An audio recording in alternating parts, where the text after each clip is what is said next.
Asante sana mpenzi mtazamaji ambaye ni mheshimiwa wa Mokenya TV mahali popote ulipo, hujambo.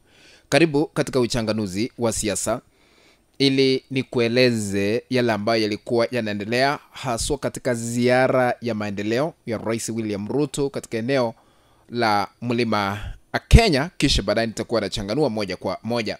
Naomba msamaha kwa sababu hii kanda nimeileta kwa njia ya audio. Nimetoka kwa studio, lakini tukirudi kuanzia hapo kesho tutakuwa tunaonekana kwa picha kwa sababu hii kanda ndio tunafanya ya mwisho katika siku ya leo usiku. Sasa mabadiliko makubwa yameshuhudiwa haswa katika siasa za Mlima Kenya kwa sababu mambo makubwa yamebadilika. Naomba nichanganue kati ya ziara ambayo rais ameifanya mlimani baada ya miezi 6 ambayo ilianza siku ya Jumanne tarehe mosi mwezi wa 4 mwaka huu 2025 ambayo itakamilika baada ya siku 5. Lakini vile kulionekana kwa ziara hii, kiongozi wa taifa alitembelea kaunti ya Laikipia na kaunti ile ya Nyeri kuanzisha miradi ya maendeleo.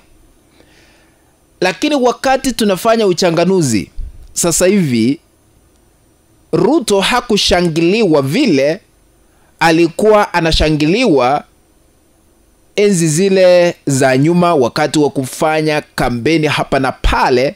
Leo kulionekana tofauti. Wakati anatoa ahadi za maendeleo, watu hawakuwa wanashangilia vile walikuwa wanamshangilia kabla ya yeye kuchaguliwa kama rais wa 5 katika taifa letu la Kenya. Kabla niendelee, naomba kushukuru wote ambao mnatazama hii kanda mahali popote mlipo. Naomba ukaweze kutukabidhi a like, ukipenda thumbs up katika kanda hii. Na ikiwa unatazama kwa mara ya kwanza umekuwa ukitazama lakini bado hauja subscribe katika channel yetu ya Mokenya TV, kuna kitufe hapo chini kimeandikwa subscribe, bonyeza hicho kitufe ili kuwa subscribe. Kando kuna kengele, bonyeza kengele ili kupata kada zote pindi tu tunapozungua katika mtandao huu wa Mokenya TV. Asanteni sana, karibu ili tuzidi kusonga mbele pamoja. Katika uchaguzi uliopita wa mwaka 2022, Rais Ruto aliweza kufanikiwa kujizolea kura za Mlima Kenya milioni 3.7. Kumaanisha alikuwa na upendo mkubwa katika eneo hilo. Sasa alianzisha ziara ya maendeleo, lakini hakushangiliwa wakati anatoa ahadi vile alikuwa anashangiliwa. Nao katika kanda hii naomba tuchanganue ni kipi hiki ambacho kimesababisha kiongozi wa taifa kutoshangiliwa vile alikuwa anashangiliwa enzi za nyuma. Kwa nini? Number 1, usaliti wa kisiasa. Ikumbukwe kwamba, kwa nini nasema hivyo? Rais Ruto aliweza kuchaguliwa na naibu wake Rigathi Gachagua wakiwa katika tikiti moja ya chama cha UDA.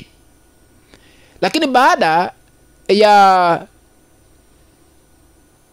miaka miwili, aliyechaguliwa naye ambaye ni Rigathi Gachagua aliweza kungolewa mamlakani kupitia bunge la kitaifa na bunge la seneti.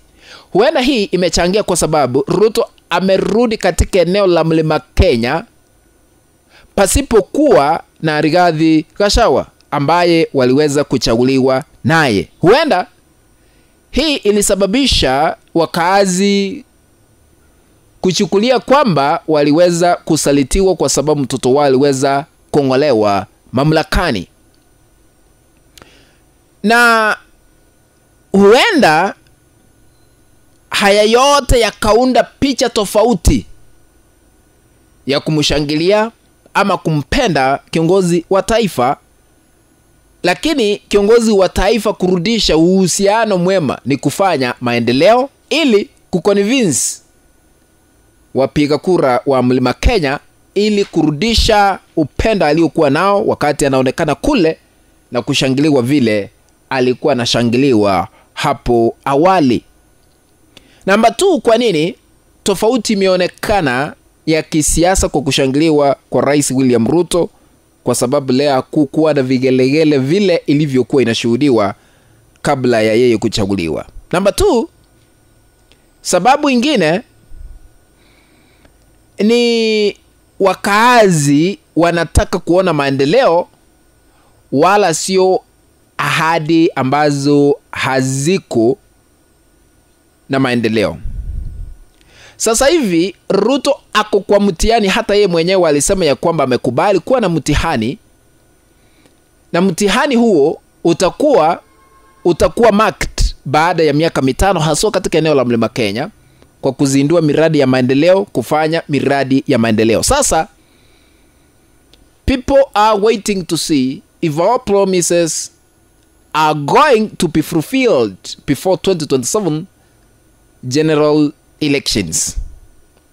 Ikiwa ahadi zile ambazo walitoa wakiwa na Rigathi Gachagua katika eneo la Mlima Kenya zitatimizwa, huenda apate credit. Ndio maana wakatulia, wacha tuone ahadi ni zipi ambazo leo tutapokezwa na ikiwa je zinaenda kushughulikiwa.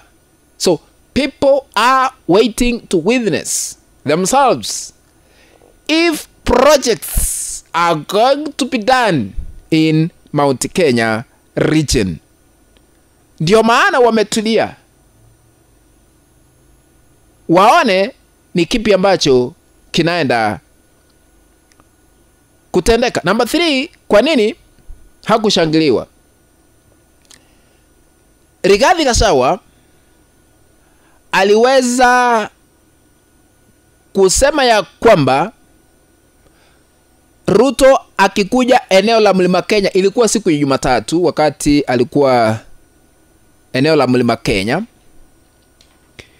aliweza kusema akikuja atuambie mradi ni upi ambao ameweza kuanzisha na umekamilika ama ameanzisha pasipokuwa na miradi ile ya Uhuru Kenyatta aliyekuwa rais katika taifa letu la Kenya. Huenda hii nayo iliweza kuchangia Ruto kutoshangiliwa. Tusikize vile Rigathi Gachagua alisema siku moja kabla ya Ruto kuanzisha ziara Mlima Kenya.